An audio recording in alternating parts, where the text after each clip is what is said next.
Officiellement, Metal Sonic n'est qu'un robot, une création d'Eggman conçue pour rivaliser avec la vitesse du hérisson bleu. Mais une théorie plus profonde et bien plus inquiétante affirme que Metal Sonic n'est pas une simple machine. C'est le reflet déformé du vrai Sonic, un double arraché à une ligne temporelle brisée. Leur duel emblématique dans Sonic CD se déroule dans un couloir de lumière et de miroirs. Un tunnel où les reflets du sol déforment les silhouettes. Mais certains joueurs ont remarqué sur d'anciennes ROM japonaises une anomalie. Le reflet du sol ne montre pas toujours un Sonic mécanique.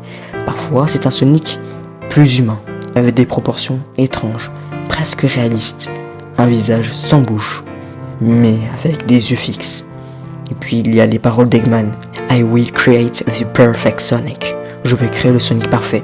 Une phrase simple, mais ambiguë.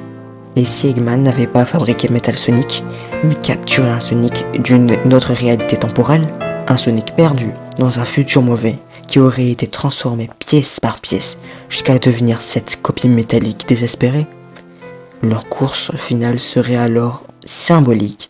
Le Sonic, entre guillemets pur, fuit son propre reflet, son avenir mécanique, et lorsqu'il gagne, Metal Sonic explose dans un hurlement aigu, un cri qui n'a rien de robotique.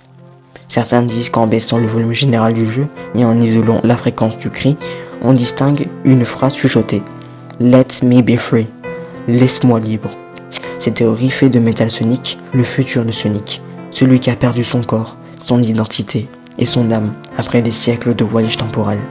Chaque fois que le joueur le détruit, il tue en réalité une version de lui-même, condamné à l'échec. Et le plus cruel, dans les fichiers internes du jeu, Metal Sonic n'est pas répertorié comme ennemi, mais comme caractère.